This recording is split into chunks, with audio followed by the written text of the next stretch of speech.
ये इम्पोर्टेंट है। कौन सा आयरन ट्रांसपोर्टर होता है, कौन सा ग्लूकोज ट्रांसपोर्टर होता है, क्या इंपॉर्टेंट है क्या नहीं है, सब कुछ आता है, ठीक है। तो आपने बहुत अच्छे से करना है। आई थिंक RBCs के लिए वी आर वेल डन। फिर हमने करनी है WBCs। Now this was not in your first year, ये एक इंटायर न्यू चीज़ है। एंड सबसे पहले इसमें जो करनी है वो आपने ये बहुत इंटरेस्टिंग है अगर आप बनाओ तो, वरना ये सर का दर्द है। अगर आपने इसे सही से नहीं किया तो लिटरली इट्स अ हेडेक। तो आपने क्या करना है, पहले आपने जो है वो पैथोमा कवर करनी है इसकी। सबसे पहले पैथोमा कवर करने के बाद, इसमें कोई चॉइस नहीं दे रही मैं, इसमें करना है आपने क्या करना है। इसमें जिनके पास सब्सक्रिप्शन है डॉक्टर नजीब की वीडियोस की, उनके पास कुछ वीडियोस होंगी WBCs की। अगर नहीं है आपके पास सब्सक्रिप्शन तो आप अपनी किसी फ्रेंड से मांग लीजिएगा। सब्सक्रिप्शन पर इनकी वीडियोस हैं। WBCs की डॉक्टर नजीब की वीडियोस जो है वो आप डाउनलोड करके देख लीजिए, टॉरेंट से डाउनलोड करिए, इसे स्पीड पे डाउनलोड करिए। बट डॉक्टर नजीब की वीडियोस WBCs पर बहुत कम है, बहुत ज़्यादा कम है। तभी कह रही हूँ कि पैथोमा करने के बाद डॉक्टर नजीब की कुछ वीडियोस है सिलेक्टिव, वो करनी है आपने। उसके बाद डॉक्टर नजीब की वीडियोस क्या करेंगे कि मैं अभी आपको बुक बताती हूँ बेसिस, इट्स एक्सट्रीमली इंपॉर्टेंट। बहुत डिफ़िकल्ट है यार कि आप जो है ना वो WBCs बेसिस से करो, बहुत डिफ़िकल्ट है। एक एक की जैसे कैंसर्स की नहीं क्रोमोसोमल डिटेल्स दी जाती हैं, वैसे इसमें भी इतनी ज़्यादा डिटेल्स दी गई हैं कि याद बात कुछ रहता नहीं है। तो doctor Najeeb is best for this. फिर आपने बेसिस पढ़नी है, और बेसिस में क्या क्या, वैसे तो सब कुछ पढ़ना है, प्लीज़ मेरी तरह नालायक मत बनिएगा, कुछ कुछ छोड़कर मत जाइएगा, बट सब कुछ पढ़ना है। बट क्या क्या मोस्ट इंपॉर्टेंट है वो मैं आपको बताती हूँ। तो WBCs के लिए ना मैंने ये स्टार्टिंग का पेज छोड़ दिया था, ये सब कुछ छोड़ दिया था, ये बहुत इंपॉर्टेंट है, देख लीजिएगा। अच्छा, this disorders of white blood cells का जो ये एक पेज है ना, एक अदद, इट इज़ एक्सट्रीमली इंपॉर्टेंट। मेरा लक इतना अच्छा चला कि जब मैंने ये पेज एक दिन पहले पढ़ा था एग्जाम से, तो ये वाइवा में आया था और ये पेपर्स में भी आता है। तो ये जो पेज है वो बहुत इंपॉर्टेंट है। बाकी आपने जो है ना, मैंने देखो फजूल चीज़ें नहीं पढ़ी, मैंने एक एक चीज़ जो है ना, मैंने एक एक चीज़ जो है ना वो देख देख के पढ़ी है, जो बहुत इंपॉर्टेंट है सपोज वो मैंने कर ली है, ये मुझे इंपॉर्टेंट लगा। अच्छा, कुछ करो ना करो, मुझे ये भी इंपॉर्टेंट लगा। जो जो ये मार्क्स होता है ना डार्क हाईलाइटेड, वो मैं कर लेती हूँ। तो जो जो मोस्ट इंपॉर्टेंट है वो मैंने कर लिया। बट एक और इम्पॉर्टेंट बात है कि आप कुछ करें ना करें, कुछ भी करें ना करें, आपने जो है ना वो ये पिक्चर्स देखनी है और ये मॉर्फोलॉजी करनी है। खुदा का वास्ता है, खुदा का वास्ता है कि ये पिक्चर्स, मतलब हर पिक्चर और इनकी मॉर्फोलॉजी करके जानी है। बस इतना कर लो यार, बड़ी बात है। मेरे लिए तो इतना ही थी। फिर अगर टाइम मिलता है, आप लोगों के पास है टाइम, क्योंकि मुझे कोई गाइड करने वाला नहीं था, मुझे पता नहीं था कि बुक भी करनी है, तो मैंने नहीं की थी। लेकिन अगर आपके पास टाइम है तो आप कर सकती हैं। ये देखिए मेरी पूरी बुक वीरान पड़ी हुई है खाली। अब आती है मेरे पास मेरे रेड ब्लड सेल्स की टाइप की बारी। ये देखिए मैंने पूरा किया हुआ है, इसको तो मैंने चाटा हुआ था, देखो कितना ज़्यादा मैंने शिद्दत से इसको किया है। लिटरली इसकी डायग्राम से बहुत इंपॉर्टेंट है, आपको याद रखनी है। It is extremely important chapter, इस पर तो कोई एक भी चीज़ छोड़नी नहीं है, ये टेक्स्ट वैक्स्ट कुछ नहीं छोड़ना, ठीक है। जो इसमें सबसे और इम्पॉर्टेंट बात, ये तो भाई साहब इतना कोई इंपॉर्टेंट है, इसकी एक एक चीज़ आती है। अच्छा, बहुत इंपॉर्टेंट एक चीज़ आती है एग्जाम्स में हमेशा, स्लाइड से देख लो, ये चीज़ें स्लाइड से देखनी है। कौन सी? डोजेजेस, आयरन की डोजेज कितनी है, सप्लीमेंट्स कितनी चाहिए, और डाइटरी रिक्वायरमेंट कितनी होनी चाहिए आयरन की, B12 की डाइटरी रिक्वायरमेंट कितनी है, कितनी एब्जॉर्ब होती है। तो बुक में लिखा हुआ है, जैसे मैंने अभी देखो ऊपर लिखी हुई है बहुत सारी चीज़ें, तो अपने पास ये एक नोट में लिख लें, ठीक है, और स्टिकी पैड पे लगा लें। वरना इनकी एग्जैक्ट जो हैं आपके पास डोजेजेस हैं, नेट पे रिलाई मत करिए, इनकी स्लाइड्स पे जाइए, क्योंकि डाव जो है वो अपनी पुश्तैनी स्लाइड्स यूज़ करता है, और चाहे वो गलत हो या सही हो, हमें भी वो यूज़ करनी पड़ती हैं। तो बेसिकली आप कहीं के भी हैं, JSMU के हैं, तो I would suggest you guys to please go and check out your slides, और मैं जो ये डोजेजेस की चीज़ें वो रट्टा मार लें, ये चीज़ें आती हैं, ठीक है जी। बाकी जो है देखें, अब ये पूरा आता है, ये कितनी रिक्वायरमेंट है मिल्क में, और कितनी डेली रिक्वायरमेंट है, कितनी एब्जॉर्ब होती है आयरन, ये बहुत चीज़ें आती हैं।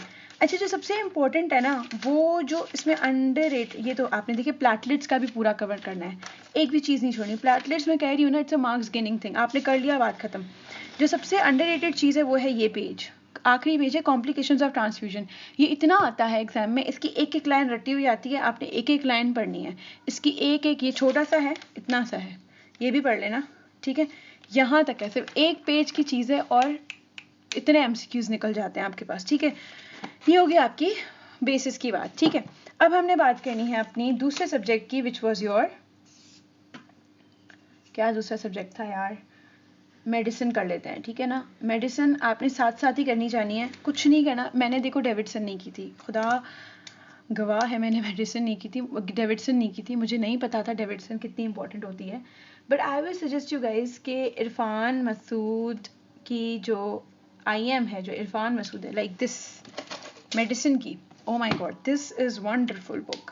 ये जो है आपने पूरी करनी है, बहुत ईजी है, आराम से हो जाएगी। WBCs में इसमें से करने हैं और ल्यूकोमियाज वगैरह है, इसमें सब कुछ है, बहुत अच्छे से लिखा हुआ है। एक एक लाइन इसकी रट्टा मार लो, you will guys be done, मुझे ये लगता है। देयर आर फ्यू, अभी जो मैंने तुम लोगों के लिए like I was working on this video and I realize कि देयर आर फ्यू थिंग्स जो डेविडसन में बहुत अच्छी हैं। टेबल्स, डेविडसन अगर आपके पास बुक नहीं होगी तो no worries, I will be sharing these pictures, specially tables की, आज रात को ही। तो don't worry, I will be uploading these pictures on, you can check my Instagram for the pictures. अगर डेविडसन नहीं है तो कोई टेंशन की बात नहीं है, डेविडसन है तो पढ़ने की ज़रूरत नहीं है, बस उसके टेबल्स देख लेना, वो बहुत अच्छे अच्छे टेबल्स हैं, मुझे बड़े अच्छे लगे अभी जो मैंने देखे आप लोगों की वीडियो प्रिपेयर करते हुए, ठीक है। तो इरफान मसूद आपने कर दिया। अब आपके पास है तीसरी चीज़, वो है फार्मा। ये अगर मैं पूरा मॉड्यूल जो है ना वो इन तीनों चीज़ों से बना हुआ है, ठीक है ना। फार्मा में बेसिकली आपके पास सिर्फ 3 चैप्टर्स हैं, एज़मा की, TB की ड्रग्स, एज़मा की ड्रग्स और एंटीट्यूसिव्स। एंटीट्यूसिव्स का मतलब जो कफ को प्रिवेंट करती हैं, खांसी को रोकती हैं।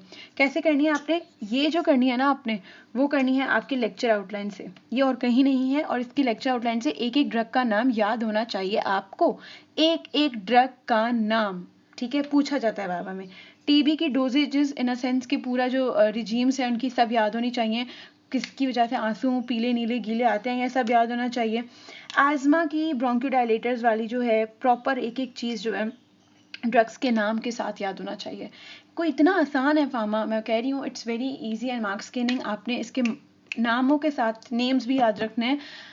और इसके लिए कैप्लन नहीं करो, इसके लिए अकॉर्डिंग टू मी, मैंने देखनी है तो कैप्लन देखो, इट्स वर्थ इट, ठीक है। बट मैंने क्या किया था, मैंने डायरेक्ट लिपिन की थी, लिपिन या कैडजिन, I would suggest you guys लिपिन, क्योंकि वो थोड़ी सी बड़ी होती है, और लेक्चर आउटलाइंस, ठीक है। ड्रग्स के नाम भी कवर हो गए थे और बेसिक चीज़ें थी। कैप्लन करनी है तो कर सकते हो, no doubt, it is like worth a shot, but मैंने नहीं की थी और मेरा काम हो गया था। वाइवा में इसके स्टेशन में सर पकड़ पकड़ के पूछते हैं ड्रग के नाम, तो आने चाहिए।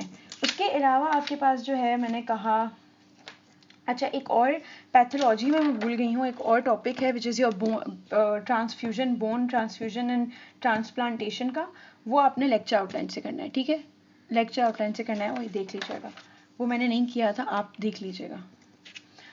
फिर आपके पास आ जाती है पीड्स। काका पीड्स कहाँ से करनी है, पीड्स की जो एक ही किताब है हमारे पास, दैट इज कुंडी, करके जाना कुंडी। देखो इफ योर हीमोफीलिया, थैलेसीमिया, ये सारी चीज़ें बहुत अच्छी अच्छी हैं ना, सिकल सेल एनीमिया का कवर, आपका कवरेज बहुत अच्छा है, आपका कॉन्सेप्ट बहुत क्लियर है, तो आपको इसको रीड देने में कुछ घंटे लगेंगे, तो इजीली कवर्ड हो जाएगा और कुछ मेन पॉइंट्स आपको मिल जाएंगे, that's it, it's very easy. आपको कुंडी से करना है, कुंडी से करो, लेक्चर आउटलाइन से करना है, लेक्चर आउटलाइन से करो, entirely up to your choice. So basically guys, after covering P's from Kundiya lecture outlines, you need to do CM and forensic, GA रट्टा, मारो रट्टा।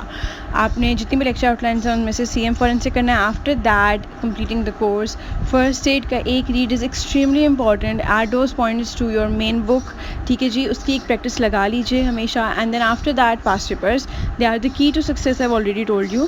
सो I think I have covered all the module guidelines, and even if you have more queries, ask me in the comment section. Bye.